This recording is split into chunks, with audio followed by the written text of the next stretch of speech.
Catéchisme de l'Église catholique, la vie dans le Christ, article 8, le 8e commandement. Tu ne témoigneras pas faussement contre ton prochain. Exode, chapitre 20, verset 16. Il a été dit aux anciens, tu ne parjureras pas, mais tu t'acquitteras envers le Seigneur de tes serments. Matthieu 5, 33.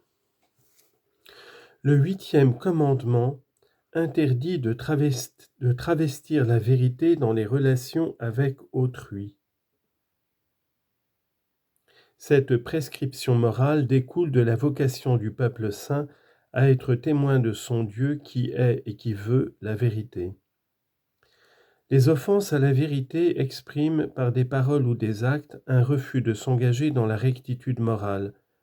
Elles sont des infidélités foncières à Dieu et en ce sens sapent les bases de l'alliance. 1. Vivre dans la vérité. L'Ancien Testament l'atteste, Dieu est source de toute vérité.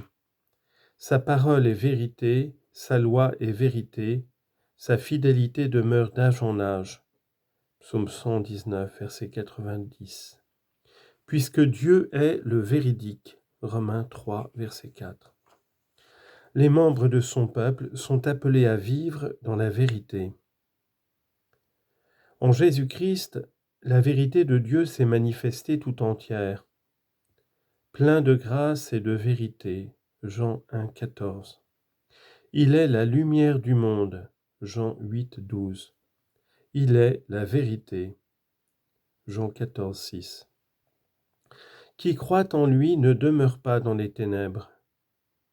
Le disciple de Jésus demeure dans sa parole afin de connaître la vérité qui rend libre. Jean 8, 31, 32. Et qui sanctifie. Jean 17, 17. Suivre Jésus, c'est vivre de l'esprit de vérité. Jean 14, 17. Que le Père envoie en son nom et qui conduit à la vérité tout entière. Jean 16, verset 13. À ses disciples, Jésus enseigne l'amour inconditionnel de la vérité, que votre langage soit oui, oui, non, non. Matthieu 5, 37. L'homme se porte naturellement vers la vérité. Il est tenu de l'honorer et de l'attester. En vertu de leur dignité, tous les hommes, parce qu'ils sont des personnes, sont pressés par leur nature même et tenus, par obligation morale, à chercher la vérité, celle tout d'abord qui concerne la religion. Ils sont tenus aussi à adhérer à la vérité dès qu'ils la connaissent et à régler toute leur vie selon les exigences de la vérité. La vérité comme rectitude de l'agir et de la parole humaine a pour nom véracité, sincérité ou franchise. La vérité ou véracité est la vertu, qui consiste à se montrer vrai en ses actes et à dire vrai en ses paroles, en se gardant de la duplicité, de la simulation et de l'hypocrisie. Citation de saint Thomas d'Aquin. Les hommes ne pourraient pas vivre ensemble s'ils n'avaient pas de confiance réciproque, c'est-à-dire s'ils ne se manifestaient pas la vérité. Fin de citation. La vertu de vérité rend justement à autrui son dû. La véracité observe un juste milieu entre ce qui doit être exprimé et le secret qui doit être gardé. Elle implique l'honnêteté et la discrétion. En justice, selon saint Thomas, un homme doit honnêtement à un autre la manifestation de la vérité. Le disciple du Christ accepte de vivre dans la vérité, c'est-à-dire dans la simplicité d'une vie conforme à l'exemple du Seigneur et demeurant dans sa vérité. Citation. Si nous disons que nous sommes en communion avec lui, alors que nous marchons dans les ténèbres, nous mentons, nous n'agissons pas selon la vérité. 1 Jean 1, 6. 2. Rendre témoignage à la vérité. Devant Pilate, le Christ proclame qu'il est venu dans le monde pour rendre témoignage à la vérité. Jean 18, 37. Le chrétien n'a pas à rougir de rendre témoignage au Seigneur. 2 Timothée 1,8.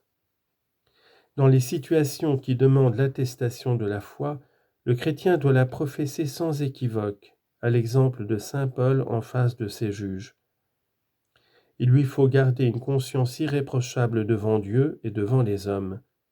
Acte 24, verset 16. Le devoir des chrétiens de prendre part à la vie de l'Église les pousse à agir comme témoins de l'Évangile et des obligations qui en découlent. Ce témoignage est transmission de la foi en parole et en acte. Le témoignage est un acte de justice qui établit ou fait connaître la vérité. Confère Matthieu 18, 16. Tous les chrétiens, partout où ils vivent, sont tenus de manifester par l'exemple de leur vie et le témoignage de leurs paroles l'homme nouveau qu'ils ont revêtu par le baptême et la force du Saint-Esprit qui les a fortifiés au moyen de la confirmation. Le martyre est le suprême témoignage rendu à la vérité de la foi. Il désigne un témoignage qui va jusqu'à la mort. Le martyr rend témoignage au Christ, mort et ressuscité, auquel il est uni par la charité. Il rend témoignage à la vérité de la foi et de la doctrine chrétienne. Il supporte la mort par un acte de force. Citation de saint Ignace d'Antioche. « Laissez-moi devenir la pâture des bêtes, c'est par elle qu'il me sera donné d'arriver à Dieu. » Fin de citation. Avec le plus grand soin, l'Église a recueilli les souvenirs de ceux qui sont allés jusqu'au bout pour attester leur foi. Ce sont les actes des martyrs. Ils constituent les archives de la vérité écrites en lettres de sang. Témoignage de citation de saint Ignace d'Antioche. « Rien ne me servira des charmes du monde ni des royaumes de ce siècle. Il est meilleur pour moi de mourir pour m'unir au Christ Jésus que de régner sur les extrémités de la terre. C'est lui que je recherche, qui est mort pour nous, lui que je veux, qui est ressuscité pour nous. Mon enfantement approche. » Fin de citation. Et citation du martyr de saint Polycarpe. « Je te bénis pour m'avoir jugé digne de ce jour et de cette heure, digne d'être compté au nombre de tes martyrs. Tu as gardé ta promesse, Dieu de la fidélité et de la vérité.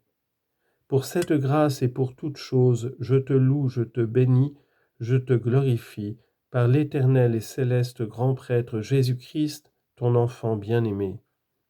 Par lui qui est avec toi et l'Esprit, gloire te soit rendue maintenant et dans les siècles à venir. Amen.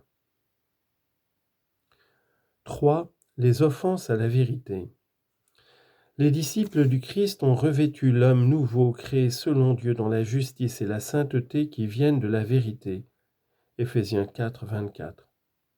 Débarrassés du mensonge, Éphésiens 4, 25, ils ont à rejeter toute méchanceté et toute ruse, toute forme d'hypocrisie, d'envie et de médisance. 1 Pierre 2, 1. Faux témoignage et parjure. Quand il est émis publiquement, un propos contraire à la vérité revêt une particulière gravité. Devant un tribunal, il devient un faux témoignage. Quand il est tenu sous serment, il s'agit d'un parjure. Ces manières d'agir contribuent soit à condamner un innocent, soit à disculper un coupable, ou à augmenter la sanction encourue par l'accusé. Confère Proverbe 18.5. Elles compromettent gravement l'exercice de la justice et l'équité de la sentence prononcée par les juges.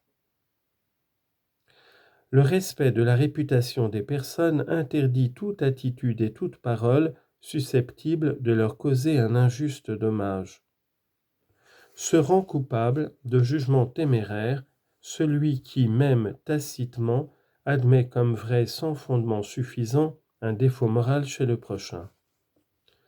De médisance, celui qui sans raison objectivement valable dévoile à des personnes qui l'ignorent les défauts et les fautes d'autrui. Confère Siracide 21, 28. De calomnie, celui qui, par des propos contraires à la vérité, nuit à la réputation des autres et donne occasion à de faux jugements à leur égard. Pour éviter le jugement téméraire, chacun veillera à interpréter autant que possible, dans un sens favorable, les pensées, paroles et actions de son prochain. Citation de saint Ignace de Loyola.